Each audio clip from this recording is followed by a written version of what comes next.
ఆంధ్రప్రదేశ్ ప్రభుత్వం ఇచ్చిన ప్రతి హామీని తీర్చడానికి ఎంతో కృషి చేస్తుంది. ఎన్నికల టైంలో కూటమి ప్రభుత్వం వస్తే మహిళలకు ఫ్రీ బస్ సౌకర్యాన్ని కలిగిస్తామని ఇచ్చిన హామీకి బాబు గారు ఇప్పుడు గుడ్ న్యూస్ చెప్పారు. మహిళలకి ఫ్రీ బస్ ని ఆగస్టు 15 నుంచి ప్రారంభిస్తున్నట్లు మంత్రి అనగాని సత్యప్రసాద్ తన ఎక్స్ అకౌంట్ లో పోస్ట్ చేశారు. ఇప్పటికే ఇలా ఫ్రీ బస్ సౌకర్యాలను కర్ణాటక మరియు తెలంగాణ ప్రభుత్వాలు ప్రారంభించాయి. అయితే ఏపీ ప్రభుత్వం ఇప్పటికే ఇచ్చిన హామీలు పెన్షన్ల పెంపు, తల్లికి వందనం, ఉచిత ఇసుక లాంటి పథకాలు అమలు చేసింది. ఇప్పుడు ఉచిత బస్సు కూడా ఆగస్టు 15 నుంచి ప్రారంభం కానుంది.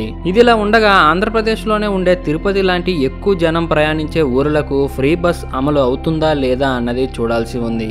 ఈ ఫ్రీ బస్ పథకంపై మీ అభిప్రాయాన్ని కామెంట్ సెక్షన్ లో తెలపండి. ఇలాంటి మరిన్ని ఇన్ఫర్మేటివ్ వీడియోస్ కోసం వెంటనే మన ఛానల్ ని సబ్స్క్రైబ్ చేసుకోండి.